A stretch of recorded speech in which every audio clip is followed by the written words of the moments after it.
Hello, welcome to Sports Bias with Cleveland J. I am, of course, Cleveland J, and I am solo tonight. I am by myself, no co-host, no special guest. It's going to be a rather short show. We're just going to be talking about some of the greatest moments in NCAA tournament history. Probably the most memorable thing for most people are the buzzer beaters for March Madness. So we are going to go through my list of top 10 plus some other things. I'm also going to share my bracket with you and invite you to join Cleveland J's Bracket Challenge. That link is actually on our Facebook page now, but I also will be sending out invites and so forth. So if you're listening and you definitely want to jump in the pool, it's nothing, no charge to play anything or play. I'd love to have a lot of our friends on here and followers on here. So you can go to our Facebook page or shoot me an email or message and I will get you the link. My voice is a little hoarse from doing last night's show. I'm going to put the music up a little bit. Got something going on there? There we go. All right. So a few announcements similar to last night. Just a reminder. So let me get through those real quick and we'll jump right in. All right, March Madness Trivia. Yes, our Knockin' Noggins Happy Hour Trivia is Wednesday. We do have our 3 contestants, including our defending or reigning champ from our Super Bowl episode of this. Cindy will be joining us. She's actually won a few times at Knockin' Noggins in the past, and she's always a riot. We always love having her on the show, so I'm looking forward to having Cindy back to see if she can retain her crown. But we have our 3 contestants, but definitely play along at home. You can play along. I'll post an answer sheet so you can kind of play along at home. I'm toying with an idea of like a watch party type thing where we can put answers in the chat and see if we can't do something a little more interactive for the people that are just watching. But definitely watch and join us because it's a lot of fun. It's hilarious. You can definitely play along at home if we don't figure something else out. It's just a lot of fun to watch and entertain. Cindy's always a riot, and our guests, I usually have some pretty good guests that are funny, and the content itself is really engaging. So definitely join us on Wednesday. That's this Wednesday live, Wednesday night. And then also, just another reminder, the Ultimate Sports Movie Awards are April 10th, and voting is still open. I think it's going until March 30th. I believe it's open until March 30th. So we got a couple weeks yet. You can go to our Facebook page and Twitter and YouTube and find the links for those. We'll also be doing some more posts this week on several of the categories and probably a couple of videos as well. So we've had a great turnout so far. A lot of votes are in. I have not looked at the leaders in there. I've just kind of looked at how many people have voted and so forth. So please go to our Facebook page, find the post on the Ultimate Sports Movie Awards, vote on your favorite category or every category. Make sure you tweet it and share it with your friends. If you saw any of those movies with friends or family, make sure you tag them in your post and kind of relive those memories through the Facebook post. That would be awesome and appreciated. Next Sunday, this coming Sunday, I guess I can say now, is my New York Mets episode. I am extremely excited about this one. I get to hang out with my friend Andy Dubitsky, diehard Mets and Islanders fan. I can't wait to see what he has to say. Mets have had a great offseason, and baseball's right around the corner, thankfully. So that's going to be a great episode. Andy's a riot, total New Yorker. Met him out in California, actually, at our Ohio State bar, and became friends. And I'm definitely anxious to kind of catch up with him. He's a great guy. He has some really cool content on social media and TikTok and things like that that we'll share with you as well. So really funny stuff. So I'm looking forward for you all to meet Andy as well. Then our baseball preview show is the following Sunday, March 27th. Our baseball preview show. I will give you all the division winners, all the wild card winners, all the playoff winners, maybe some award winners. I don't think I'm going to go with Cy Young, but I definitely will go some potential MVP candidates, comeback player, rookie of the year, some other things will go on, but it's something I've been doing for probably, I figured last night I've been doing it for like 48 years, something like that. I've always kind of just doing it on my own and written them down, and now I have a show and I get to share it with all you. So that's going to be a fun show. It's always something I look forward to doing, and I'm pretty good. I'm pretty accurate on these. I do a pretty good job. I follow baseball. I follow the minor leagues. Follow spring training a lot. So I'm kind of in tune with this. But again, that's why they play 162 games. You never get everything right. But I'm fairly accurate. Don't miss too often as far as big misses.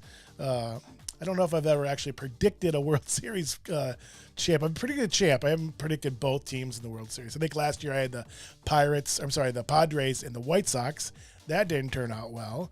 And the Padres got a major blow today with Fernando Tatis Jr. going out for, I think I saw 3 months is the last thing I heard, possible surgery. I believe it's his wrist, so that's a major blow for the Padres. So I can't wait to hear what Sean Kellogg has to say about his Padres there. But MLB prediction show on March 27th. My Cubbies, our episode is April 3rd. I have a lot of people joining that show. My beloved Cubbies, the Indians and the Guardians now. The Guardians and the Cubbies are my loves, so I can't wait for this episode.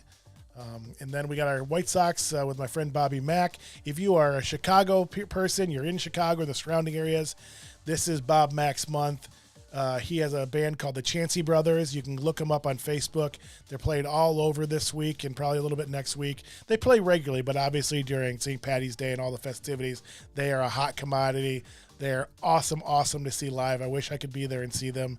Actually, my mom and dad would love to be in Chicago and seeing Bobby Mack and the Chancey Brothers. So if you get a chance, if you're from Chicago, right now, look up Facebook, or maybe after my show. I won't be too long tonight. Maybe after the show, look up the Chancey Brothers on Facebook and try to go see them if it's at all possible. If you have to drive a half hour, 45 minutes, an hour even, go see them. Well worth your while. And then, St. Louis Cardinals, my arch nemesis. Got to respect them. Don't got to like them. So I'm doing this episode with my friend Sean Wade. I'm looking forward to catching up with him. That is on May 1st. And I think that is it for my announcements. That's a lot of stuff. We have a lot of stuff going on. We still have several things going on this week. Tomorrow, I'm going to have the best best upsets tomorrow. And then Wednesday is the live Knockin' Noggins happy hour trivia. I think Thursday is the best Cinderella stories in March Madness history, NCAA tournament history. And then Friday, I believe, are the best teams in NCAA history. Now, I was talking like that one last night with Joe on the show. Joe Gué was with me last night on I don't even remember what show we did last night. Something. I don't even remember. The bracket reaction and prediction show. That's what we did. I was talking to Joe last night, and those teams, I may have to just rule UCLA out. If you guys are people that are old enough, know that UCLA is the biggest dynasty we've ever had in all of sports, pretty much. And if we throw, pretty much 5 of those top 10, we're going to have to be UCLA teams. I may have to exclude UCLA or just put one and bracket them as number 1. So maybe we'll do that. Otherwise, it's going to be a pretty boring and quick show. But that's coming up on Friday. All right, so I have to say that I am super. I didn't want to do that. I want to go back, give you a little brief sneak preview there. I think because I'm doing the show, getting my brackets ready, and it's probably kind of been a whirlwind the last couple of days because the bracket came out like an hour before the show last night. So Joe and I were racing to even fix our brackets or complete our brackets and kind of discuss them before we were going on air and everything. And then doing the show, getting ready for today's show and watching all the buzzer beaters. There's been 146. I think it's 146 is what I have my notes over there. I think 146 buzzer beaters in tournament history. I didn't watch them all. I did watch a lot of them. I think I probably watched 50. I think I probably watched 50 or so. Somewhere around there. I have come up with my top 10. And I was trying to come up with some kind of criteria for it, but I couldn't. There's just so many factors. I tried to think, well, maybe if it's, maybe something in the later rounds, Elite 8, Sweet 16, Final 4, buzzer beaters there would weigh more because there's more at stake. That didn't really work. I didn't think that was fair. Sometimes, it's also how it was called on the air. I watched a lot of them. If you took a different announcer, a different reaction from the announcers, it might have given it more life and more energy. There was those. There was a lot of near buzzer beaters, a lot of shots with like under 3 seconds left, but there was still time left on the clock and one desperation heave from the teams. So there was a lot of those that I didn't go through, but there was, I don't know how many of those, maybe 100 of those. So there's all those that I did not consider.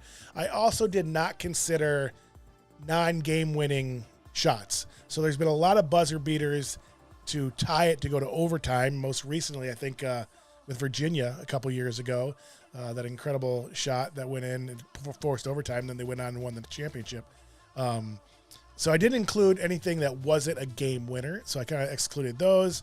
But there's no really rhyme or reason to it. It was my reaction. Some of it's memories of me watching them. It's the energy, how it was called. the situation, things like that. So I tried to come up with a set of criterion that would work. It just didn't. So I ended up narrowing it down to probably about 20. Selected 10, but I'm going to give you the honorable mention as well. But I am psyched. For this tournament.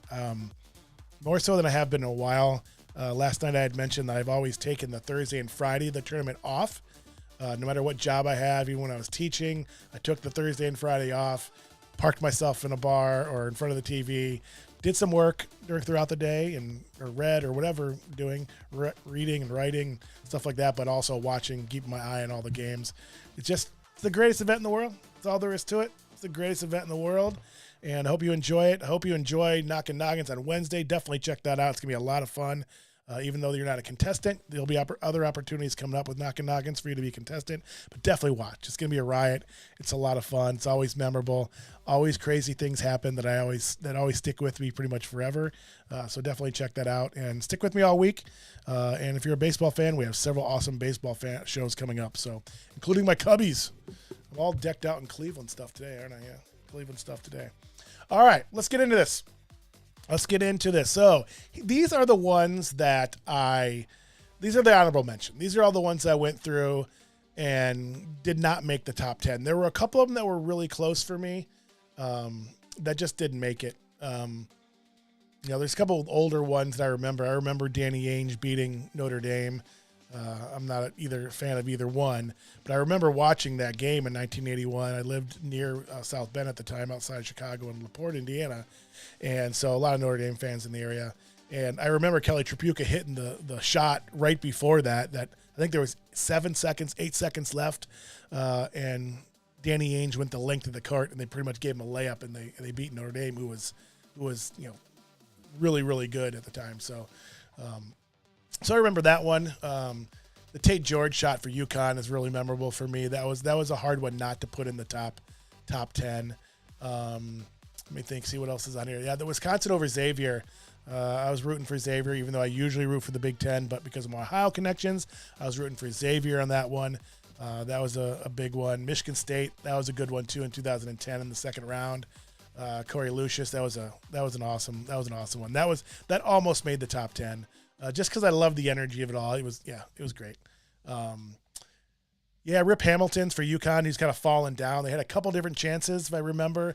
And Rip Hamilton got the final tap, and he was kind of falling down. He's basically on his knees when he shot it. That was a good one. Jordan Pools for Michigan a few years ago was a big one. These are all great. Just not quite the top 10 material for me. I think I'm looking at some of the ones in here. If I looked at all the other lists people had for buzzer beaters, and you're going to see some of the ones you absolutely know. Hopefully there'll be some ones that you don't know in here. But the NCAA State, Lorenzo Charles is in there somewhere. The Christian Laettner shot is obviously in there somewhere. But of the ones I see on the list that are honorable mention, several of these were in other people's top 10s. They just weren't in mine. All right, let's do this. Top 10 NCAA tournament buzzer beaters. And after this, I'm going to give you a sneak peek of my bracket, my full bracket. I told everybody last night I had played tournament or bracket pools since I've been 10 years old or something, and it never won until I was I'm 54 now as of Sunday or yesterday. I think up until I was 40, I'd never won. And it just drove me crazy. It was always people picking the uniforms, and that's how they're basing their things. There's just, there's no really rhyme or reason, but I've always been really in tune with college basketball, watched a lot of college basketball, knew a lot of the mid-major teams and some of the smaller teams, and never put it together. Then all of a sudden, I think I won 7 years in a row. And then I had a couple, the COVID year, and then last year I don't think I played. So I'm kind of on a roll. I think I figured it out, a method to figure it out. And my bracket is definitely not chalk. First round, there's a lot of things, but there's definitely not chalk. So just stick around for that. All right, number 10. Let's see if we have in the right spot here. Number 10. Yeah, it's misspelled. De Niro Thomas, 2 E's in there. But, yeah, Murray State over Vanderbilt. This is a great shot. Now, I obviously can't show you the clips legally. I don't have the rights to be able to show the clips. But what I did do, if you go to our YouTube page, and I will post a link on our Facebook page as well to that playlist. But if you go to our YouTube channel, just search for Cleveland or Sports Bias with Cleveland J. I made a playlist of all the 10, even like all the honorable mention as well. So you can just click the first one and watch them all the way down. It'll lead you right up to my number 1 thing. So that way you can get kind of just binge watch them all really quickly. Some of the clips are a little bit longer. They had a 3-minute clip instead of like the last 20 seconds or whatever. But you can watch all these clips on our YouTube channel. There's a playlist set up especially for that. Just go to our YouTube channel, click playlist, and then click on the buzzer beaters, and you'll have all those. Someday, hopefully, I can actually play the clips, but I'm assuming it costs a little bit of money to be able to have the rights to this stuff. So we'll see. Number 10 is definitely Murray State. I love this one. This one could have been a little higher for me. The top 2, I mean, number 9 and 10 both. Number 9 in a second, I thought was going to be much higher for me until I went through this all. But yeah, this was a great shot. Murray State, big upset. Vanderbilt had a really strong team that year. This was in the first round in 2010. I can't believe that's already 12 years ago. But that is number 10. De Niro Thomas from Murray State over Vanderbilt in 2010. Number 9, which I thought for sure was going to be a top 5 for me. It was a memorable game. I like this team. They're not DePaul or Ohio State for me for basketball, but they're my 3rd team, and growing up, I always loved them. And this was Tyus Edney going the length of the court to beat Missouri. They were number 1 at the time, and Missouri had them beat. They scored in, I think it was 4.6 seconds or something. Tyus Edney went all the way down. Not did he go all the way down. He got to close to the rim, but you can see on the picture here the angle of how he released that ball. That thing went in. They had good position on him, and he's tiny, and he had to get that ball up and over. So he had to come way out, as you can see in the picture, and go up over the big for Missouri and get it in. And I remember running around on that one. So I thought that was going to be a top 10 for me or top 5 for me, and maybe even a little higher. Turned out not to be. By the time I got done, I was like, wow, this is way down here. But memorable, I think people around my age. This is from 95, the second round in 1995. Again, 95 doesn't seem so long ago, but man, pushing almost 20 years now on that. So, wow. Yeah, I'm feeling old. You can tell by all the grayness. So number 9 is Tyus Edney for UCLA beating Missouri. Number 8, I did not find a good picture of this. Tell this is a really bad blurry picture. And this is the only picture of this I found, period, which was weird. This was also from 1995 second round. Georgetown beating Weber State. So this is Don Reed, kind of a role player for Georgetown. These were the Alvin Iverson Georgetown Hoyas. And Iverson took a shot. The reason I love this, they made the top 10, because Iverson took the shot, and Don Reed just kind of did an acrobatic catch. So, him being aware, instead of just sitting around and waiting to see if Iverson could win it for him, he just crashed the rim, and the ball came off funny, and he kind of just picked it and threw it back up, and it went in. So definitely watch that out on the playlist, because it's awesome. Sorry I don't have a better picture of that. I'm not a huge Georgetown fan, but I find these games, doesn't matter who I like or who I even have on my bracket. I just want buzzer beaters in close games and awesome. I don't even care if my bracket's ruined if they're great games, especially buzzer beaters. I think I'd probably rather see a buzzer beater and my team lose, unless it's Ohio State or DePaul, which hasn't made the tournament forever. But I think I'd rather see the buzzer beater. I don't care about my bracket. But this is a great one at number 8. Don Reed from Georgetown, sending Weber State home. Number 14, Weber State home. That was number 8. Number 7, if I remember, Northern Iowa. Yeah. Paul Jesperson. This was awesome.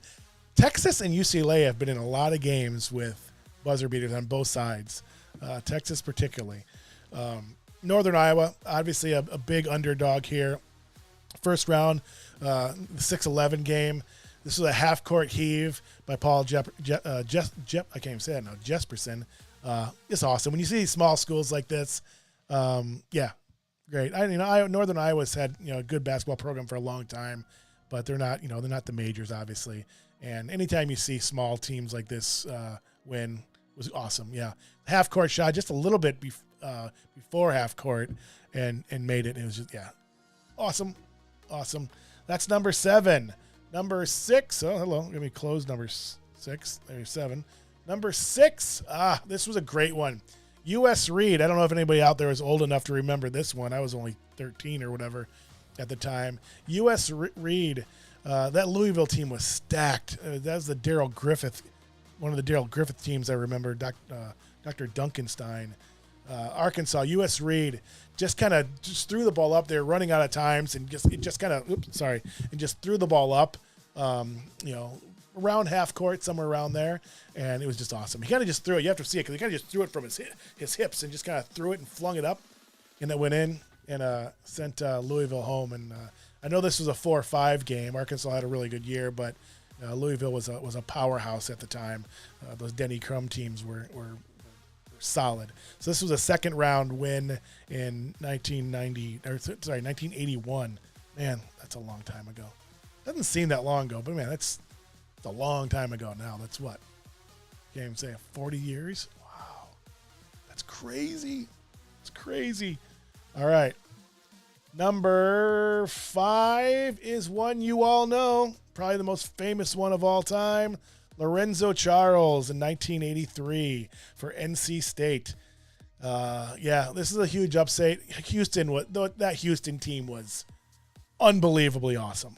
That Houston team was one of the better teams in the history of college basketball. They were stacked, and NC State was a 6 seed, but I think they're only a 6 seed. They made the tournament because they won the ACC tournament, I believe.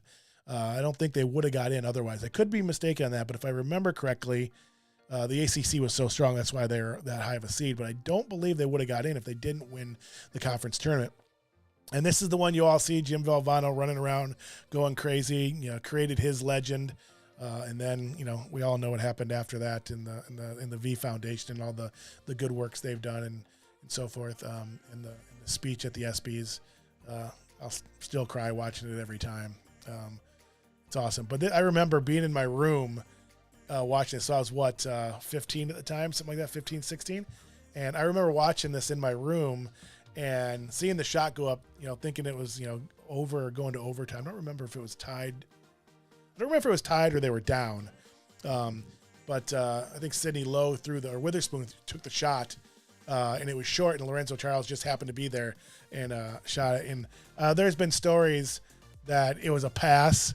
Witherspoon said it was a pass. Yeah, and there's no way that was a pass. It was a desperation heave, and he was short. Just luckily they had some time left, but that is number 5. Lorenzo Charles, NC State upsetting Houston in 1993. All right, number 4. So you know what one of the next top 5 is, I'm sure. And maybe if you follow basketball, you can maybe figure out these. But sometimes I surprise people. Like Bruno Mars is the best Super Bowl halftime show, not Prince. Still getting hate mail for that one. And Prince is my dude. Prince is my favorite of all time, but that was, anyway. All right, so this is number 3 then. Another one probably the second most famous shot in NCAA history is the Kentucky Duke game. That was such an amazing game. Such a great rivalry between those two programs, 1992. And I think the most underrated part of this is Grant Hill's pass. It was a full-length pass to the free throw line on the money. They're trying not to get Leitner behind them, but they kept on, they set up so deep that Leitner kept on moving back and back and back. He was originally supposed to line up right around half court, a little bit, over the half court line, but they were playing off him, so he kept on back, and he got all the way down to the free throw line before they threw the ball, and Grant Hill threw a bullet pass right to him, and the rest. The turnaround, nothing but net, and Duke wins. Christian Leitner hit another big buzzer beater. It wasn't on my honorable mention, but 2 years prior to this, or a year prior to a year prior to this, maybe 2 years. I think it was 1990. He won a Sweet 16 game with a buzzer beater, either a freshman or sophomore as well. So he has a couple NCAA tournament buzzer beaters, but nothing bigger than this one. So that is number 3 on the top 10 all-time buzzer beaters in NCAA tournament history. Number 3, it was hard for me not to put this number 1. It really was. But after watching them, just going with the energy, the passion, the emotion, the situation, all that kind of came into play here. A lot. This is one you see often. If you've forgotten about it, this was the Bryce Drew shot that put Valpo over Ole Miss. And Ole Miss had a really strong team, and obviously Valpo was a major underdog there. And they had made the tournament, several times before that and never really did anything. And Bryce Drew, you see Bryce Drew and Homer Drew there. They were from Valpo, Indiana, which is nearby LaPorte. I used to go play baseball at Valpo all the time, so I kind of had an affinity for them. But that play was awesome. It was a design play. They'd gone down. Ole Miss scored. They called timeout. They heaved the ball just a little over half court. The guy caught it, and everybody thought he was going to turn and shoot. Bryce came around the corner. They passed it. He took the shot, then he dove on the floor. One of my favorite all-time memories of the NCAA tournament. Again, all these are on our playlist, so if you go to our YouTube channel, you can binge watch the entire thing, all the honorable mention, and then it'll lead up to the top 10. You can play them; they'll play right in order all the way down to my number 1. So this was number 3, Bryce Drew knocking off Ole Miss in 1998 in the first round. All right, if you are watching at home, by the way, I don't have my list on here, but I don't have the ticker up. If you are watching at home. If you think you know what the 2 finalists are, the top 2 are, one of the top 2, go ahead and put it in the chat in YouTube or in the comments on Facebook. Feel free to say hi. And if you have other favorite March Madness memories, doesn't have to be buzzer beaters, some of your memories from your favorite team or just watching as a fan, go ahead and put those in the chat or the comments, and I will get those. I'd love to see those. And if you're watching this on the replay, you can certainly do that as well. I won't be able to bring the comment on live, obviously, but I'd love to see the chat fill up with your favorite NCAA tournament history or tournament memories. All right, number 2, Jalen Suggs. Jalen Suggs from a few years ago. Or is it last year? Yeah, was that last year? Wow. Oh, it was 2 years ago. But yeah, Jalen Suggs at number 2, lifting Gonzaga, number 1 Gonzaga over UCLA in the Final Four. And Joe reminded me yesterday that I believe UCLA was a play-in team last year. They were not one of the 64 teams. They were one of the 4 in the play-in, or the 8 teams in the play-in. So, yeah, I forgot about that. But that was a fun UCLA team. But, yeah, Jalen Suggs was the top recruit up until maybe this year, ever coming into Gonzaga. And that was awesome. Not only one of the reasons I love it, because the energy of the call and everything, then he jumps up on the table, but it also preserved their perfect season at the time. They were undefeated. It's been a long time since we'd seen a team go that deep into a season undefeated. And unless I'm blanking on some things, which, my brain doesn't work real well these days. So I could be wrong on that, but, they preserved their undefeated season, their magic season, miracle season, whatever you want to call it. Half court shot, kind of banked it. So it wasn't all skill, definitely a lot of luck there as well, but he drained it to put him in the final, jumped up on the stage. And yeah, it was a great moment. Definitely go check that out on our playlist, which leads me to number 1. My number 1 of all time. I have no affinity for these teams, the team that won. I have no real emotional connection to it. I know there was others because of the NC State one. They had also won the national championship on a buzzer beater. But I had to go with Chris Jenkins. Villanova beating North Carolina in 2016. I can't believe that was 2016. It seems like it wasn't that long ago. But, yeah, growing up a kid playing basketball, hitting a buzzer beater to win the NCAA tournament. That's what everybody dreams of, right? It's like hitting a home run in the bottom of the ninth in the World Series as a walk-off, like Joe Carter did. It was just a great moment. I have nothing against or for or against Villanova or North Carolina for that matter. The energy of that call for the NCAA championship, it was awesome. It was awesome. So, again, there are my top 10. I will go through these real quick for you so you have it. Number 10, Danero Thomas. Can't even say it. I misspelled it. Murray State over Vanderbilt in 2010. Number 9, is Tyus Edney, UCLA, knocking off Missouri, going length of the court in 4.6 seconds left in 1995 at number 9. Number 8 is Don Reed's acrobatic shot to knock off Weber State in the first round in 1995 as well. Number 7 from 2016, Northern Iowa, Cinderella moves on, beating Texas. Paul Jesperson hits a half-court shot, and the world goes crazy at number 7. Number 6, U.S. Reed. I should have had this higher. I love this one. Yeah, I love this one. Just look at it. The picture's not great because it's from a long time ago. It's from 1981, but he kind of just flung it. You got to go see this one. This was awesome. U.S. Reed, Arkansas knocking off the really talented, heavily favored, even though it was the number 5 seed, Louisville team in 1981 in the second round. Number 5, Lorenzo Charles. Everybody's seen it a million times, but still a classic. Usually number 1 or 2 on almost everybody else's list. I have it at number 5, 1983. NC State winning the national championship on Lorenzo Charles' last-second shot. Number 4, the other classic from this list, Christian Laettner knocking off Kentucky, in 1992. Number 3, Drew Bryce in 1998 in the first round, knocking off Ole Miss, pushing Valpo into the second round. Number 2 from last year, Jalen Suggs, knocking off UCLA at number 2. That is number 2, and your number 1 buzzer beater of all time until probably Thursday or Friday. I think it'll be hard to top this one because it was for a national championship.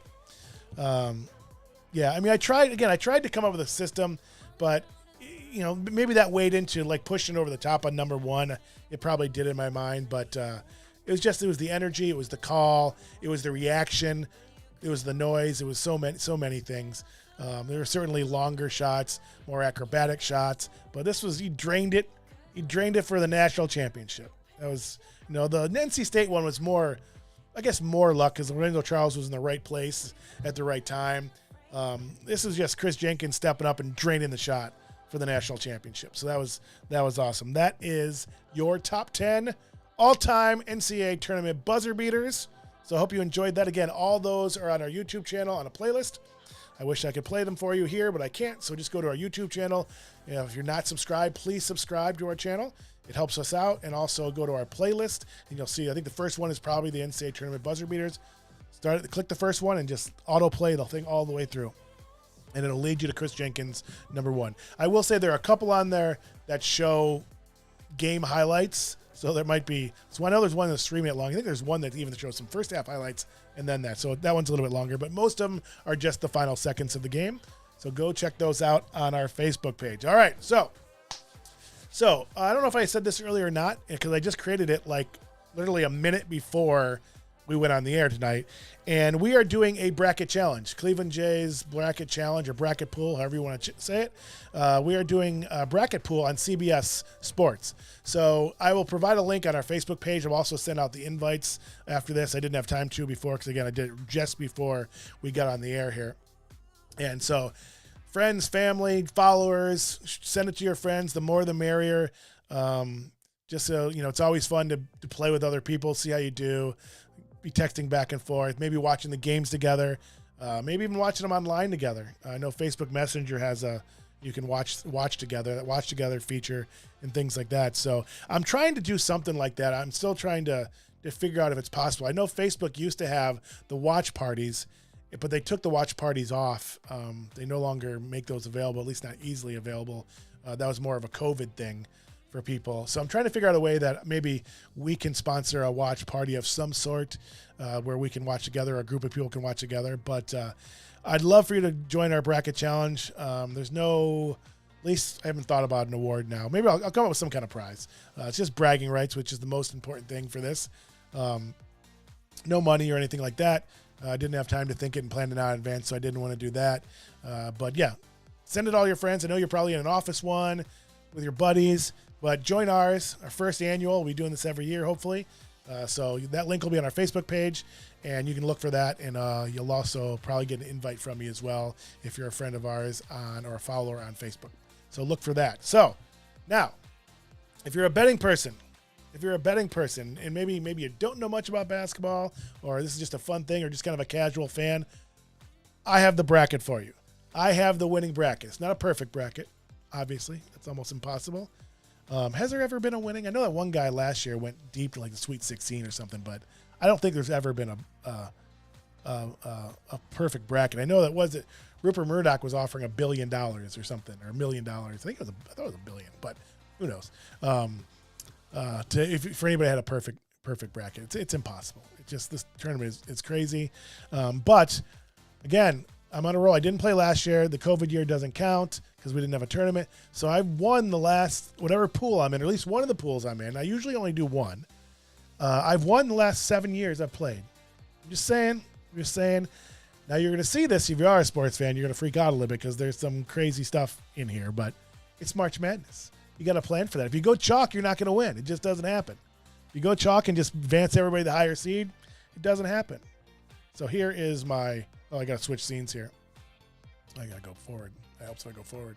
All right. Here is my official CBS bracket, the same one you'll be playing against in our bracket challenge. So this is it.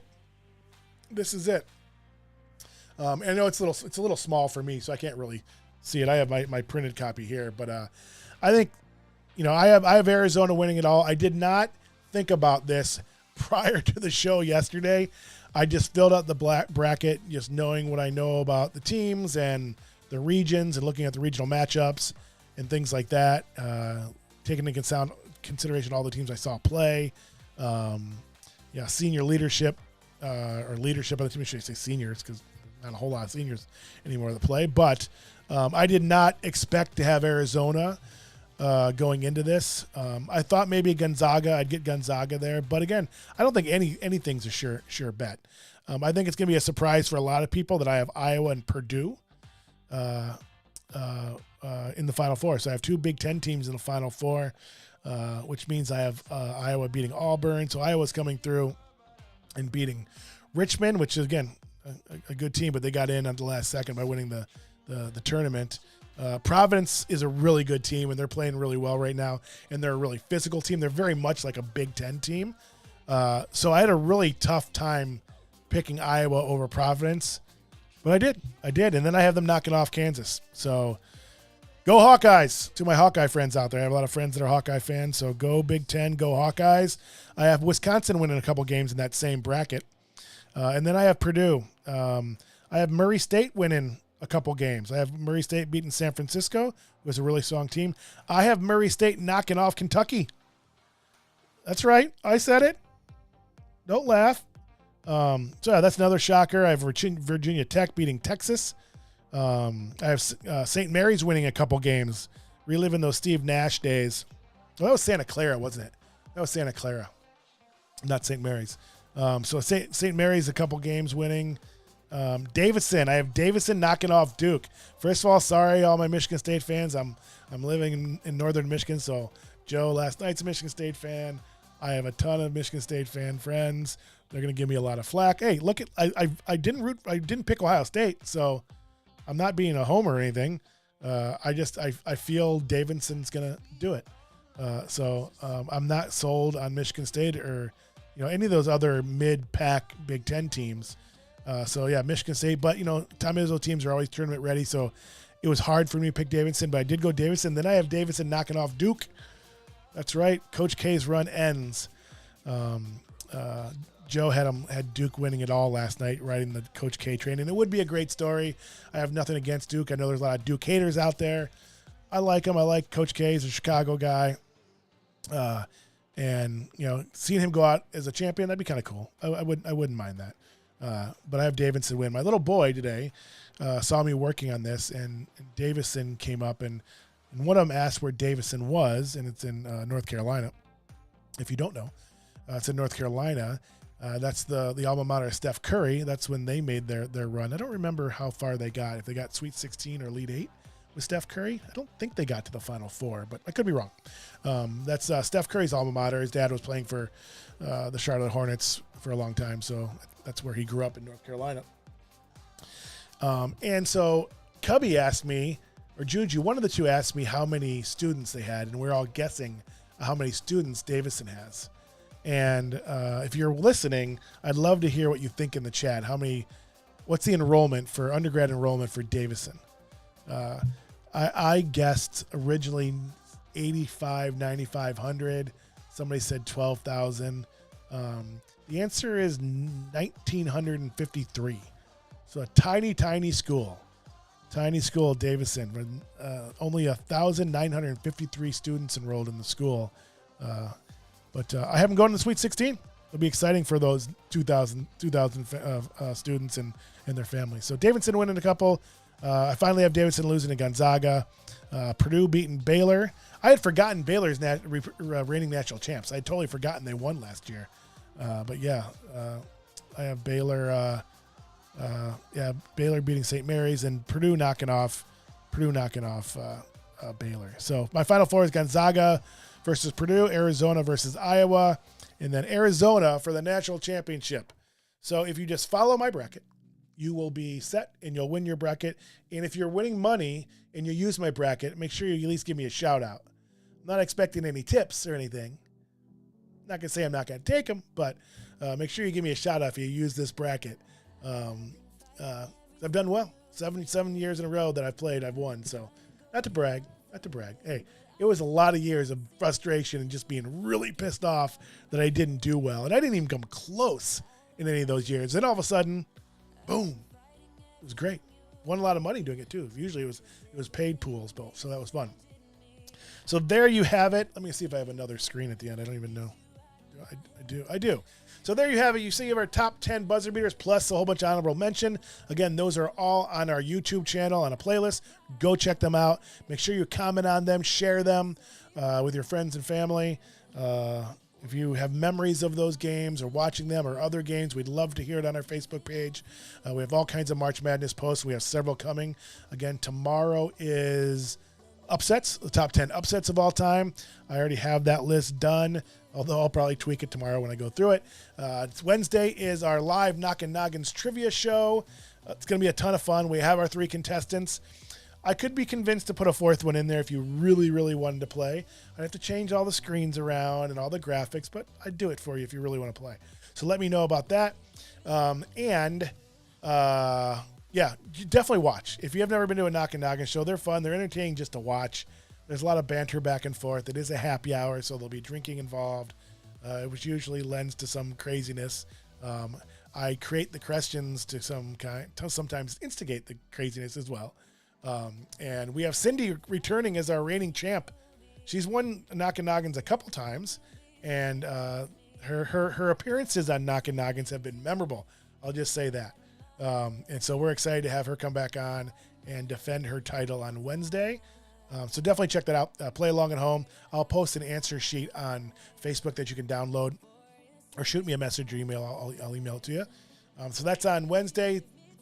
Thursday, I believe, is the best Cinderella stories of the NCAA tournament. Friday is the top 10 teams of all time.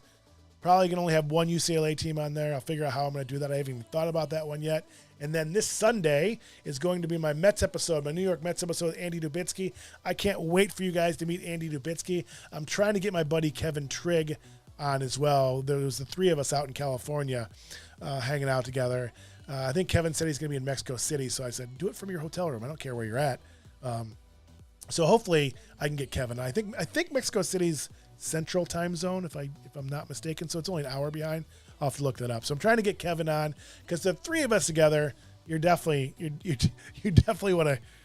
I may be in a little bit of trouble if they all 3 get on. There are going to be some stories that pop up that might not be the most flattering for all of us. But if Kevin was on our Reds episode and was a lot of fun and a hoot, besides his ridiculous eye rolls.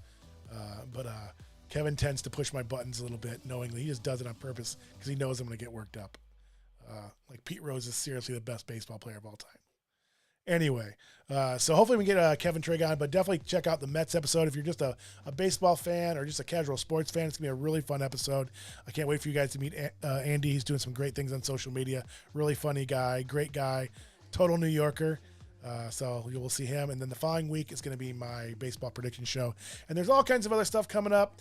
Make sure you like our Facebook page, follow us on Facebook, subscribe to our YouTube channel, share our content. Please share the post, comment on our posts, get the conversation going. It helps us out a great deal to help us build followers and some traction on social media. Again, I started this show and my Pastor and Professor show. Oh, that was another story. I created this whole playlist for this, like 20 minutes before the show. I went to rearrange the playlist to make sure I had them in the right order. And as I went to our YouTube channel, and it wasn't there, I'm like trying to figure it out. And I realized that I created the playlist on the Pastor and Professor channel. So I had to race really quickly to get them all over, which fortunately I was able to do it quickly, but just me being me. I created these channels just to kind of, for a couple of reasons. One, to kind of heal and work on some things from the result of my heart attack. I'm dealing with some physical stuff, some cognitive stuff, emotional stuff, spiritual stuff. So it's a lot of stuff going on that these shows will allow me to just kind of keep moving forward and working on some skills and trying to figure out some new ways to do things.